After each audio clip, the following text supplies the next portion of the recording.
Good evening, ladies and gentlemen, boys and girls, alahajis and alahajas, and welcome again to another episode of the Last Line podcast, the future number one podcast in the whole of Africa. Today we'll be discussing a very sensitive topic, but also a very important topic that I'm sure we would all love to talk about. Today we'll be discussing the British and the French colonization of Africa and the future of Pan-African unity. My name is Obin Naugu. I am your host, and with me today, my name is Udoka Benedict Ofebo. I'm your co-host. Thank you for having me again. Udoka, lovely to meet you. Thank you for making it again. Thank you, my brother. Thank you for having me again, bro. Are you ready for today's zone? Always, bro. Always ready for war.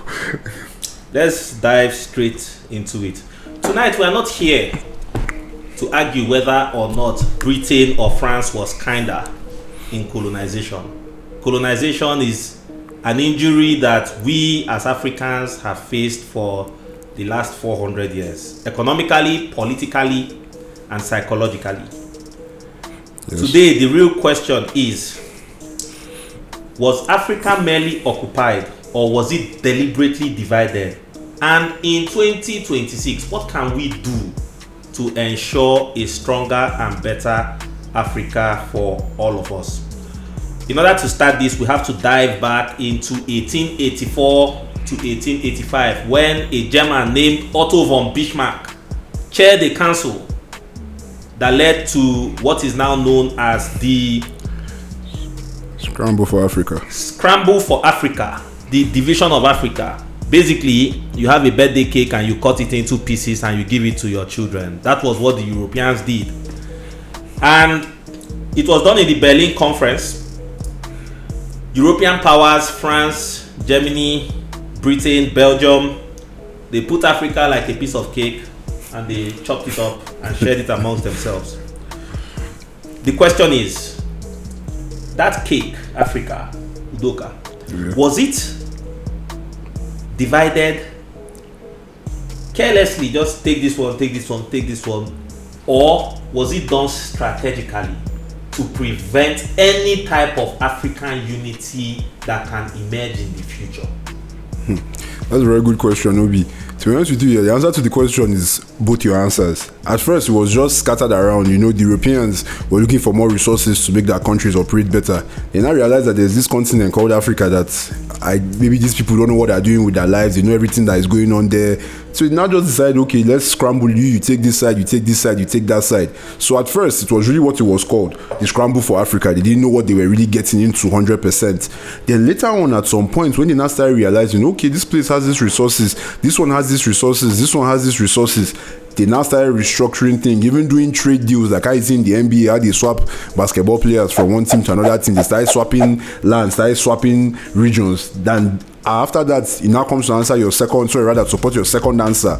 They now divided us in a way that, okay, these guys should not understand they can come together and have unity and progress. Let's divide them in a way that they will be fighting in between themselves. And by the time these people realize that there's more to gain by coming together, it will be too late. I see. So you're saying that the Western European powers mainly did this to enrich, obviously, themselves. Yes. And at the same time, they did this to make sure that Africa as a continent can never galvanize into a strong economic unit. Yes, and a strong social unit as well. A strong social unit. And geopolitical force as well.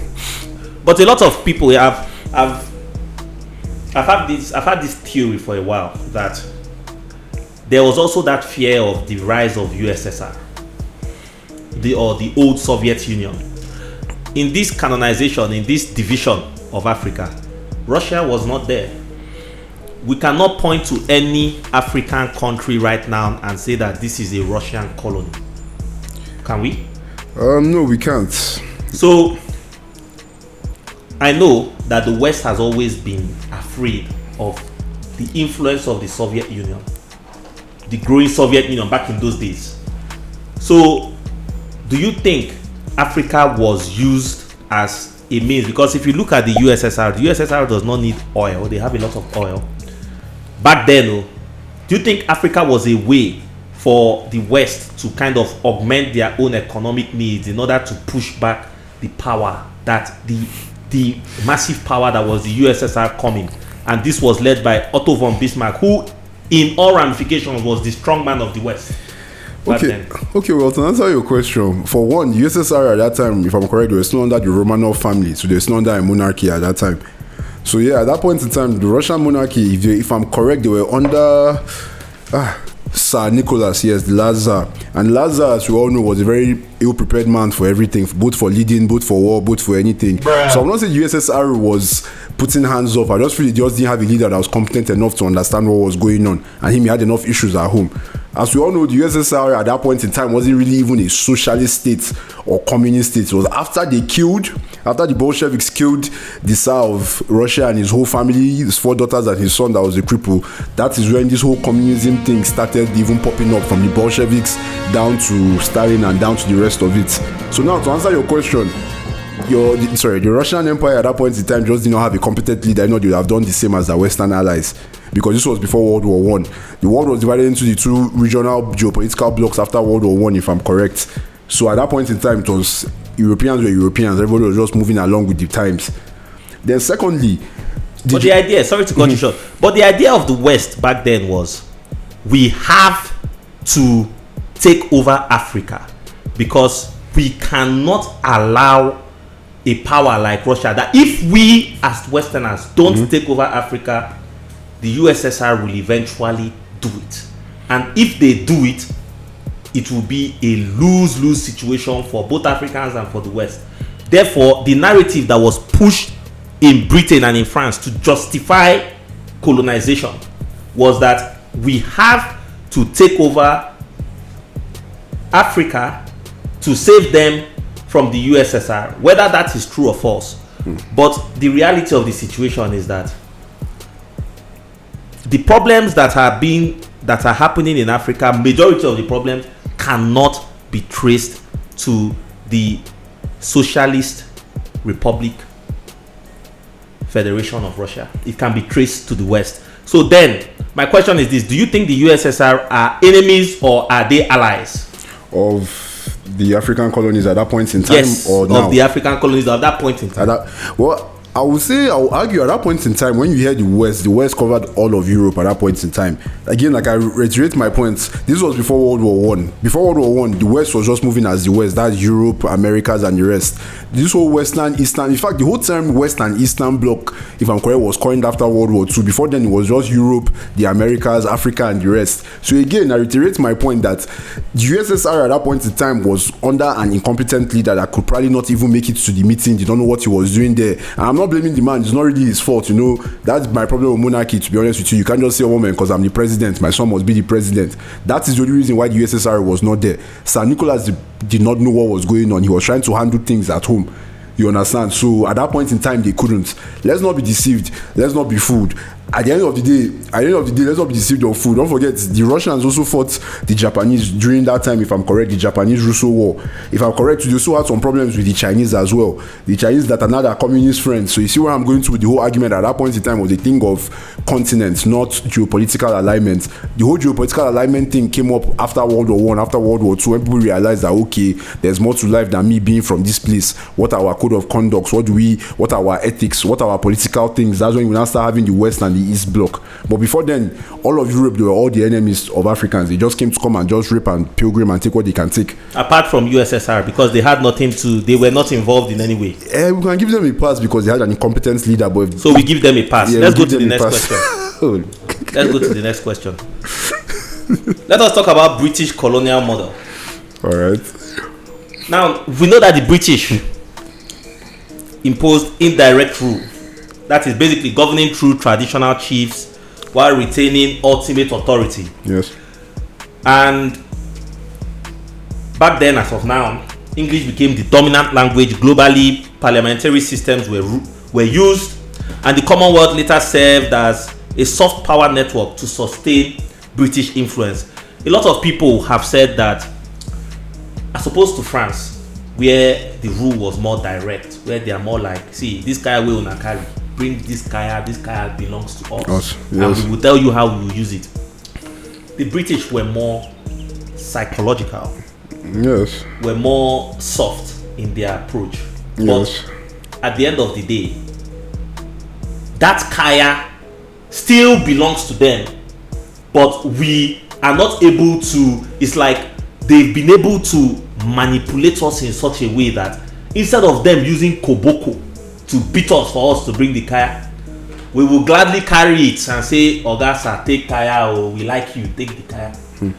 Do you think this approach of psychological colonization that the British used, do you think it is what they used, or do you think I'm wrong in this perspective?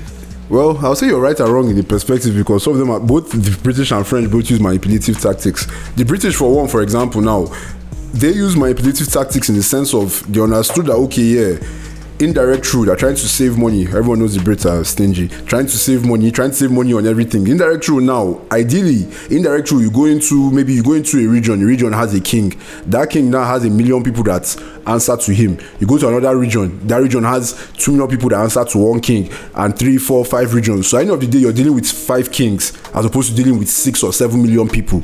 So at that point in time, yes, it is very manipulative, and I don't agree with it, but it was a more cost-effective way to run the administration.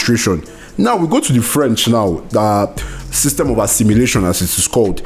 It is to me way more manipulative, because what they do is this: they pick a handful, and I literally mean a handful, maybe 3, 4, 5 politicians that they feel are worthy of being French, quote unquote.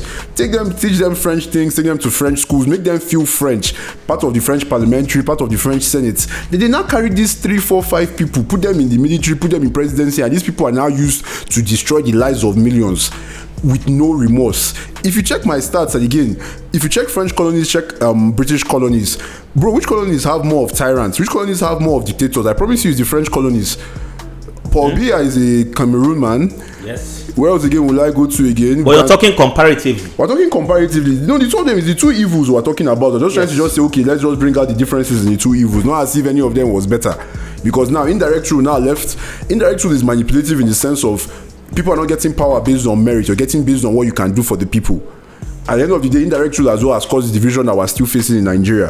It weaponizes poverty, weaponizes religion, weaponizes tribe.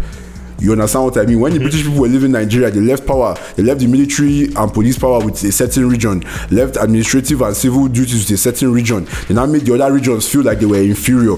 So at the end of the day, you're just going to cause a lot of infighting, and you now just put your hands off like, okay, we've left you guys with power. You understand what I mean? It's not better, but at least you are fighting between ourselves. Unlike the French people that they will just pick one lucky fool, like I call the person, like I always call them, be in power for 30-something years. The man who probably want to step down, they will say, no, we need our gold reserves, we need all our money in your bank, you're not stepping down anywhere. Let me use Cameroon for example. Paul Biya is how old? 82 years allegedly, or is even 90 years old. This guy does not even live in Africa, man. This guy spends maybe average 2 months a year in Cameroon, or even less. He still ran for re-election when he could not even stand up. Do you understand what I mean? Does that seem like a man that is like, yes, I want to win this power? No, it's the powers behind him. You know, someone puts you in a position of power, you're enjoying it in the first 10 years. After 20-25 years, you want to now step down and live life and maybe do your hobbies. They'll tell you, no, when you're enjoying the power when you were young, you thought it was easy. You understand what I mean? So it's give and go, give and go. Colonial powers are nothing but colonial powers. None of them are our friends. They are colonial powers. And that's why they call us their colonies. They don't call us their friends. They don't call us the extension of them. They call us their colonies. You understand what I mean? I understand what you mean. So, what you're saying is that the French model of colonization was worse than the British. Yes. Of course it is now. Of course it is, Obi, now. Shall I give you facts? Yes, tell me. Okay, now, the French model of colonization, it is what half of the tyranny in Africa, it is caused by that. Because, yes, these French people, they are diplomatic, yes, so they are this, that. And mind you, they are democratic, rather. You know, being democratic, when the white man says they want a black man to be democratic, they just want you to do elections. They don't care how the elections go. As far as you just do elections, you are democratic. So let's just always put that democracy in a box for Africa. Now, back to the topic at hand. The French government, why I say it's worse is because even till now, they are still colonizing these French countries. If not for these 3 Sahel region countries that form the AES, that's Mali, Burkina Faso, and Niger. Under the influence of Russia. Yes, that's maybe one of the few things your communist friends have done. But back to the topic, the French now, that is my problem with them. French companies operating in Africa pay all their taxes to France. France has the third or fourth highest gold reserves in the world without even one single piece of it being in that country. Do you understand? These two facts that I've dropped to you alone are scary. Almost all the French colonial countries use the CFA franc just to strengthen the French franc. Do you understand what I mean? I mean, like, you're using French countries, you're using French colonies now, rather. I'm calling them colonies because that's still what they are to France. And you are literally pumping your economy through them without giving them anything back. How are you trying to tell me that it is fair that a big French oil company operating in Cameroon or Guinea or Mali or anywhere that there's oil in French colony, why shouldn't they pay tax to the country? Why are they paying tax to France? If France wanted to really assimilate their colonies to make them feel French, okay, let them be paying tax to the French colonies now. Last is still all great for the great France, but no, they wanted to line up their pockets. Why must you store your federal reserves in French banks, not your own banks? Why must African colonies help their economy to go up? Why now? You can see it, everybody's tired of it. Even America is even getting tired of it too. You're seeing Donald Trump is not helping the EU as much. Him too has opened his eyes to see that everybody should fight that struggle. So you cannot say the French. I can never give a pass to the French because till now we are reaping the benefit. We are still seeing it up until now. Even when you look at the coup that happened as well in the early 20s in Guinea, not the one that happened more recently, the one that happened Guinea, the country, Colonial Dumbuya. Everybody thought that he was going to join the AES. He thought it was the end of French this thing in the country. We didn't know that the man was just another puppet. He's married to what? A former French policewoman. Yes. That was an intelligence agent probably at some point. That's the first lady of Guinea.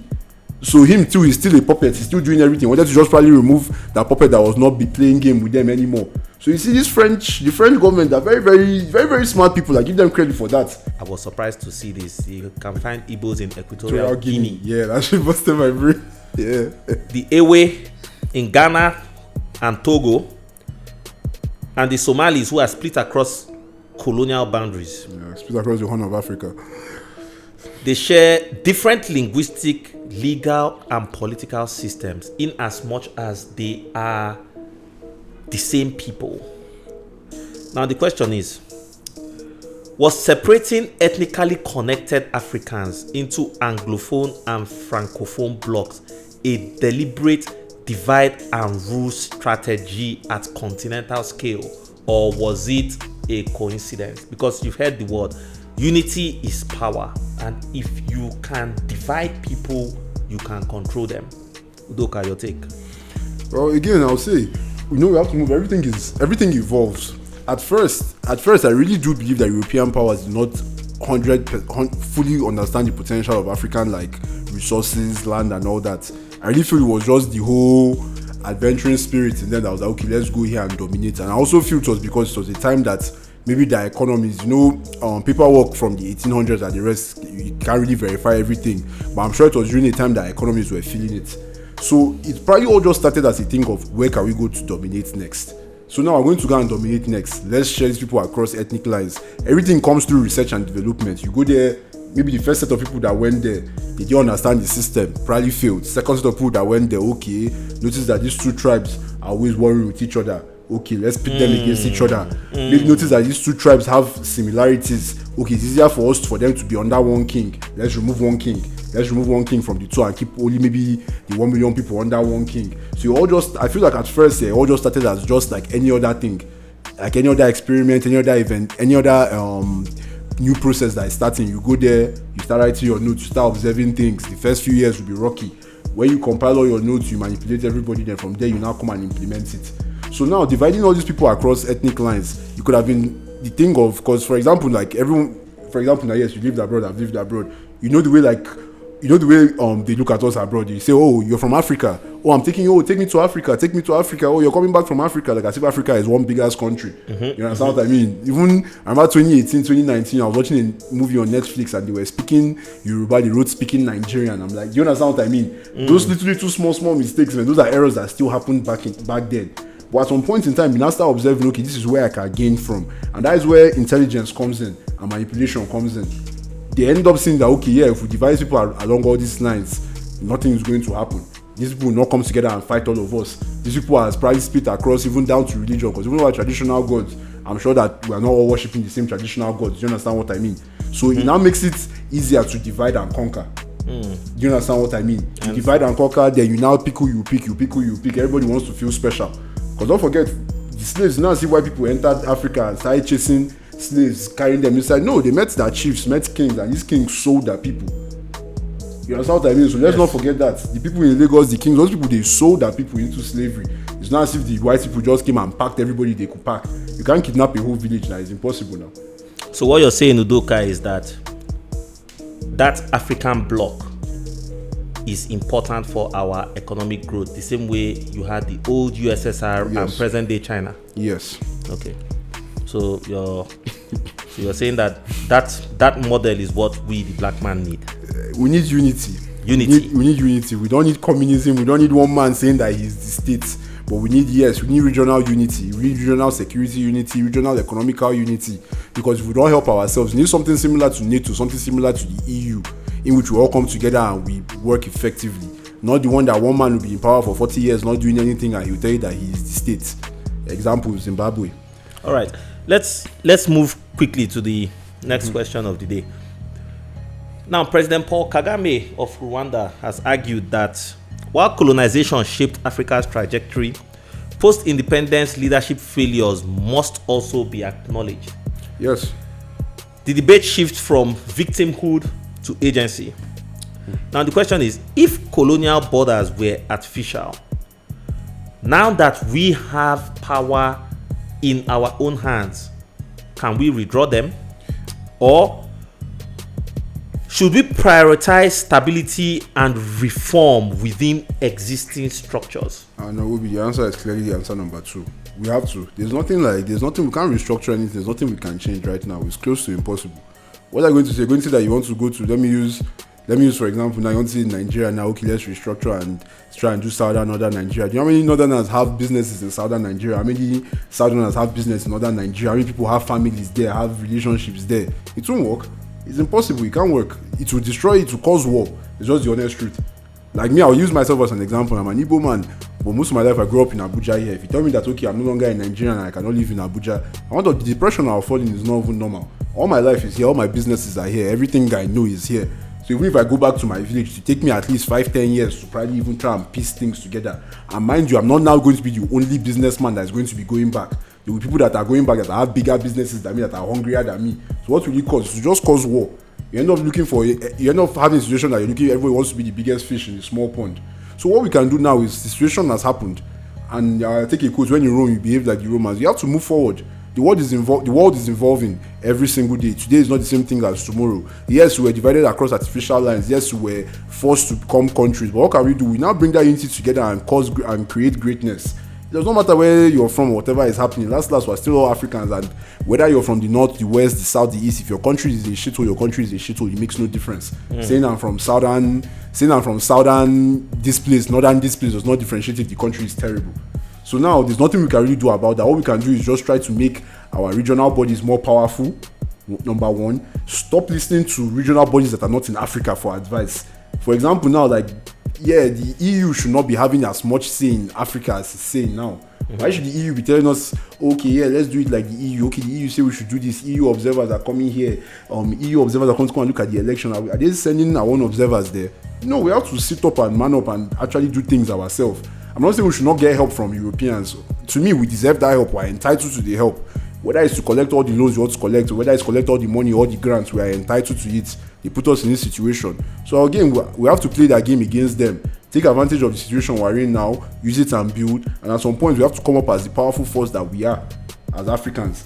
So you're saying that we should see ourselves first and foremost as Africans? Of course, that's what we are.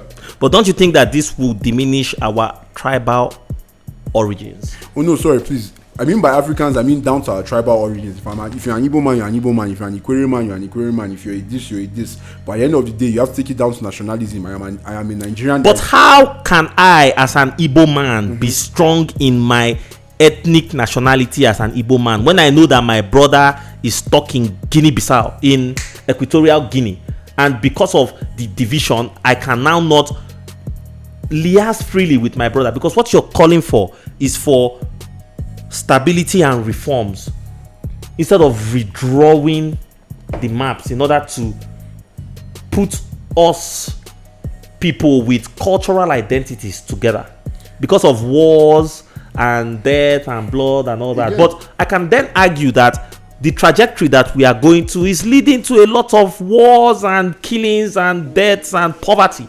Well, Obi, again, I'll say your point is a very solid point. And like let me use for example maybe how the state of Israel was created to try and like put this. We all know like Jewish people are scattered all over the world in different countries, in Europe, in the American region, even down in South America, South Argentina, and so on and so forth. So now when they created the state of Israel, they said, okay, yes, everybody that wants to come, this is where we bring all the Jews after the events of World War II, the Holocaust and everything. Yes, 80% of the Jews or 70% of the Jews moved to Israel, but the remaining 30% of the Jews are still in the world. They are still scattered across Europe, America, and the rest, and they are still in touch with their Jewish brothers in Israel. Most of the rich, successful Jews still have properties, they have investments there, but they are still doing well in their countries. Why? Because they realize that, okay, yes, they scattered us around the world. It is impossible that everybody will want to come back to the same place. People that want to come back will come back. Then you still liaison with people that are there. It gives, to me, self, even expands the culture. Yeah, you have Igbo people in Equatorial Guinea. Yes, it's nice. And I want to be nice that, okay, Igbo people in Nigeria, Igbo people in Equatorial Guinea can connect and do a festival, do a concerts, do something. It's still promoting African unity, still promoting African culture. What Africans fail to understand is we're not in a position yet that Africa now we're in a very pivotal or funny position. When 2-3 African countries do something, they brand it as the whole Africa going mad. Maybe for example, you see 2-3-4 coups happening in Africa, they're like, oh, the whole African region is unstable politically, there are coups happening everywhere, but it's only happening in 4 countries. You understand what I mean? We're in a position that they generalize everything that happens, whether good or bad. You understand? So we cannot only take the bad generalization, we also have to take the good generalization. If 3-4 African countries do good things, they generalize it as Africa is doing well. So we have to also give and take, if you understand what I'm talking about. It's too late for you to say, okay, let everybody start redrawing, let's go back to our regions. It's not going to work. It's just the honest truth. You cannot tell the Igbo man that's living in Sokoto all his life or living in Kano all his life, you must go back to Anambra State or Enugu State. That guy will feel out of place there. True. Do you understand what I mean? It's like me, for example, if I go back to my village or Zubulu, when I'm there for more than a week, I start feeling a bit out of place because I'm just not used to being there all the time. It's just not your zone. It's just not my zone. Abuja is where I'm at. Abuja is your zone. Do you get what I mean? From Abuja, I can be here all my life. You understand what I mean? But it does not make me any less Igbo. It does not make me any less anything. I see myself as a Nigerian man that is Igbo. The problem is that a lot of Nigerians see themselves as a Yoruba man, Igbo man, Hausa man that is Nigerian, not the other way around. But first of all, we should look at ourselves as Africans. As Africans, then Nigerians, then Igbo. That is the only way to move forward. And look for how we can reform each way to make it beneficial for everybody. Perfectly, man. That's how European Union works. You still call Europe, but you still look at every country individually. Germans are the Germans, the French are the French, Belgians are the Belgians, Austrians are the Austrians. I use these 4 countries because they all speak similar languages: French, Dutch, Flemish, and German. But they still all have that individual identities. You understand? If you see a Frenchman, you know this is a Frenchman. If you see a man from Belgium, you know this is a man from Belgium, and so on and so forth. So that's the only way it's going to work. All those things of, let's redraw the map is just a waste of time. That's another like 20-30 years that we plunged into war. Okay, we redraw the map now and they now say this is the new Nigeria starting from here. Who told you other people will agree that that's the new Nigeria? I get you. That's more civil war starting. Now, let us talk about the way forward. Right, my favorite part. Recently, the African Cup of Nations tournament has demonstrated cross-continental solidarity. I think the edition in Ivory Coast and this recent edition in Morocco happened to be one like world class. Yeah, there's a lot of unity, especially the one in Ivory Coast. There's a lot of unity in it. Yeah, and we've seen Anglophone and Francophone nations rally behind each other online. True. So you've had a situation where Algeria, typical Anglophone country, was supporting Senegal. Sorry. You've seen a situation where Nigeria, typical Anglophone country, was supporting Senegal, which is a typical Francophone country. And we've seen social media escalate these cultural bonds with comments saying, "Oh, love Senegal from Nigeria, love," and thus, because of the way the algorithms on social media works, it kind of brings like a cross-cultural unity between the Anglophone and the Francophone countries that were divided previously through colonization. Now the question is this: with cultural tournaments, social tournaments like the AFCON, you can have fashion shows, you can have shows that display your ethnic cultures and all that. This present AFCON, you had a situation where even Africans that are now in the diaspora, like Zinedine Zidane, Kylian Mbappe, they all came and they all watched. Do you think that these cultural events and these and social media can be used as a weapon to remove the division that was brought in by colonization and thus create a stronger African Union? Well, few things bring people together like sports and entertainment. So using sports as a sample, it's a bit sketchy, because I'll say this why. Like now, it's a very solid point you dropped about like Nigeria supporting Senegal to win the World Cup final. To win the AFCON final. But again, sorry to make the mood a bit dark here, but like when we even take down to this racism and take down to colonization, we forgot one aspect of this thing. Colonization too also goes across both ways. We have black Africans and we have Arab Africans. You understand what I mean? A lot of these Arab Africans, that's people from Morocco, Algeria, Egypt, Tunisia, and so on and so forth. They see themselves closer to Arabs than Africans.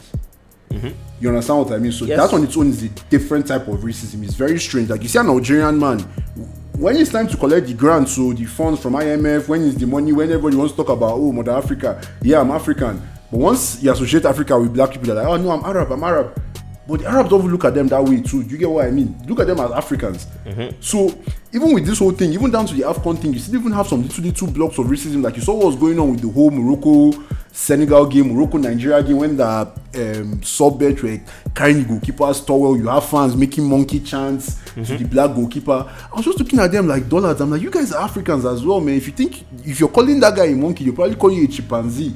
It's still the same family. Do you understand what I mean? But these people feel like for some weird reason they are a cut above us. And that's just down to the whole systemized racism that is even in us. Do you understand what I mean? I remember some years back when the Tunisian president said that Tunisia is not a country for black people, that you don't want black Africans. How does the president even say anything like that? How do you open your mouth and say that and you call yourself an African president?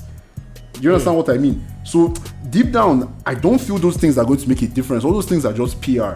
It's sports, it's the AFCON. Sports always bring people together. Football is one of the few things that you see black, Arab, white people all together in the same team. But outside that football, is the unity still there? Next AFCON is still going to happen again. You probably still see racist chants happening in AFCON. You can't even make that up. Racist chants happening in AFCON. You understand what I mean? So, no, all those things to me is just PR. In my opinion, it's just PR. Those people everybody just likes Africa. Who doesn't like nice weather? Everybody likes the nice weather. They like watching football. It's not going to be a controlled society. But those people don't really care about Africa like that, in my opinion. But look, a lot of people will argue that the present day Africa, we should stop looking at Africa as a continent only for black people, in as much as even in the past it might have been seen as a continent, a black continent. Yes, and I agree with you, Obi. That we should now look at Africa as a continent where North Africa is white and Arab, while Sub-Saharan Africa is black. Therefore, you have what you call the African Cup of Nations, and we have to accept this culture the way it is. Do you know that there's something called the Arab Cup? Yeah. There's the Arab Cup, which Morocco won, by the way. So what is stopping us from doing the Black Cup? Yeah, but Obi, that's just creating more racism. There's nothing like, you're in Morocco in Africa, you're an African man. Do you understand what I mean? You're a Moroccan, you're an African man. This advice here, we should be giving it to the North Africans. They should stop looking at it like, oh, these Africans are dirty because they're black. Those are the people that do that. You will not, if a man from Tunisia is in Nigeria, would they lynch the man? Would they tell him to go back to his country? No. If you see an Egyptian man in Ghana, would they tell him to go back to his country? Would they lynch him? Would they turn him to a slave? No, they won't do that. But why is it that is when our African brothers, our black brothers are trying to move? Okay, yes, let me use an example. This is not a very nice example. Let me use an example. You have Africans trying to move illegally to Europe. Keyword I'm using is illegally, but I'm bringing this as a moral topic. Okay, yeah, you're going through Libya, you're going through these places. Why is it that these people will not turn the black people that they have collected their money to carry them illegally, now still turn them to slaves? Come on now, like, bro, that's wickedness now. Who does that? So at the end of the day, this advice, even them, why, okay, yes, Tunisia, Morocco, why are they playing in the Arab Cup? They are African countries. If you want to play in the Arab Cup, okay, why don't you not play in AFCON as well? So, I just summarized this point with saying that this advice has to be given to the North Africans. They have to understand that being African is not only due to their mood. They are Africans, is what they are. They were colonized like the rest of us. So you should stop having this false reality that they are a higher level of Africans. We're all Africans. The only way we can move together is if we stick together and move as a unit. All right. But what if their culture just naturally makes them feel superior? And thus, you telling them not to feel that way is telling them to deny their culture. And that's a solid point. But if your culture makes you feel superior to other people and it makes you have to subjugate other people to wickedness and punishment and suffocation and the rest of all those things, that means your culture is not a good culture. Your culture should be diminished. But it is your culture. Yeah, but it doesn't mean it's a good culture. The white man's culture is to dominate. It doesn't mean it's a good culture. It's not, but it is their culture. It's good and bad. Then you have to adjust it now. That's all right. Udoka, thank you very much for taking the time and the effort. And thank you very much, viewers, for listening to us. Please let us know what you think in the comments. Feel free to tell us what you think, whether Anglophone countries had it better or worse, and in general, the whole impact of colonization in Africa. I remain your host, Obi Naogu, and I will see you on the next episode of The Last Line. Thank you.